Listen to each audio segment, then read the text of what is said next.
and so forth. Now, what kind of a compound is this? Well, it used to be they called it an organic compound, right? But now their specific name, it's probably considered an organometallic because why? It's got this metal center. It's got cobalt in it. So see, there's a lot of things in that periodic table that exist in your body in very small trace amounts. Do you know the top compounds in the human body? Do you know a mantra to memorize that? If you ever ask an anatomy or physiology class, or the top atoms, C. Hopkins, all right, cafe, mighty good food, might need salt. C. Hopkins Cafe, mighty good food, might need salt. Come on, guys. Now, you got this today. Talk to me. These are the most abundant atoms. Carbon, hydrogen, oxygen, phosphorus, potassium, iodine, nitrogen, sulfur, calcium, iron, magnesium, fluorine, manganese, sodium, and chlorine. Boom. All right. Now, there are other things inside your body, right? I was reading about a chemist the other day, and it's been out for a long time. He's studying copper because they think that there's some enzymes out there that have copper that are important for some types of immunity, all right, inside the body. Tiny, tiny traces amounts, all right. Okay, so what does this question want to know about this vitamin B12? It says, what percentages of the total atoms are carbon? So that's the first one here. It wants to know the percent of the total atoms carbon. Okay, that's B. So we'll put that first, right? I want B to go first today. And then what's the next one there? How many atoms make up one molecule? So this right here is the number of total atoms in a molecule. So when they say molecule, what are they implying? Covalent bonds, not an ionic compound. What fraction of the total atoms are metallic? Oh, that's exciting. And we can be a while here, so we want to know the fraction of the total atoms metallic. All right, so how do you get a percent? If I want to know the percent women in this room, what would I do? Right, count up all the women, put them on the top, and then count up everybody and put that on the bottom. In other words, a percent is basically a part divided by a whole times 100, right? Percent, per century, per 100. Okay, so look at here. Total number of carbon atoms. First off, how many carbon atoms do we see here? 63. So that's your part divided by the whole. Okay, so this is going to be 63 plus 88 plus 1 plus 14 plus another 14 plus 1. Have I got them all? Is that 100 and what now? 181 times 100. So 63 divided by the second of the answer times 100 is going to be 34.8.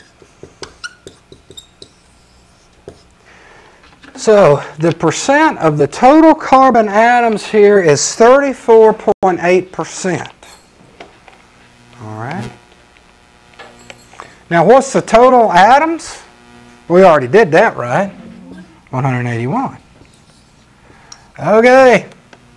Now what are the fractions of the atoms that are metallic? Well, which ones here are metallic? Is cobalt is honestly metallic. What about carbon? Is that to the left or the right of that stair-step line? To the right. So that's a nonmetal. Okay, that's a nice guy nonmetal. What about nitrogen? Nonmetal, nonmetal. What about phosphorus? Nonmetal. Okay. Well, what about hydrogen? What do you want to do? What's your first name again? Bonnie. Do we want to believe that it's a non-metal or a metal? Yeah, but in this particular problem, what do you want to do? Let's go with Bonnie and say it's a non-metal. All right, so here's a nonmetal too, which it is. In this particular environment, it's considered a nonmetal. Now, certainly everybody asks, well, what if I was on a test? Well, if you was on a test, I'd accept both answers, okay?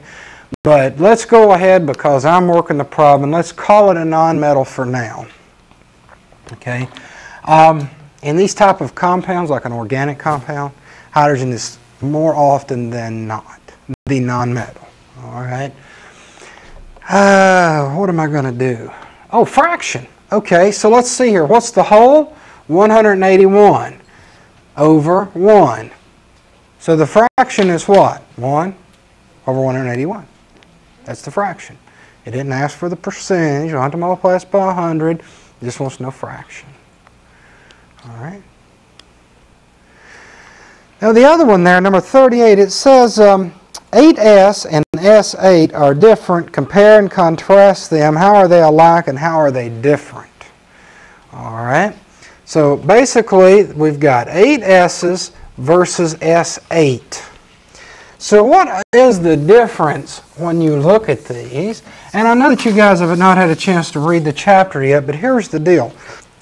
When an 8 comes as a subscript, subscript meaning it's lower down here to the bottom right, that implies that everything is connected, okay, in some fashion.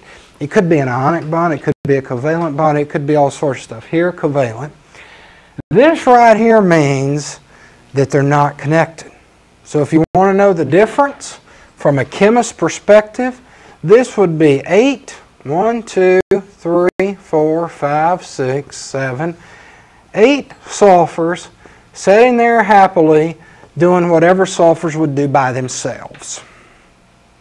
Okay? Now,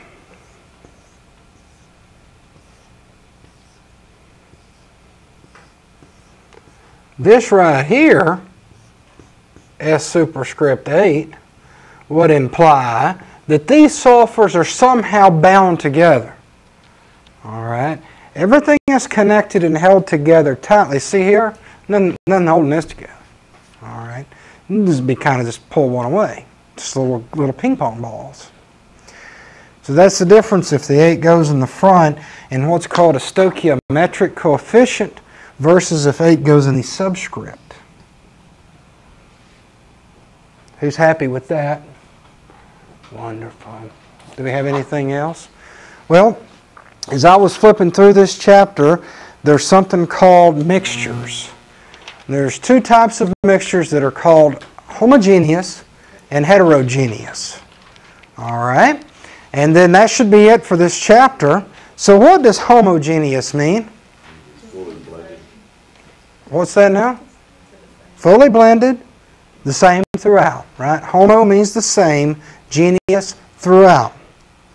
So what are examples of a mixture?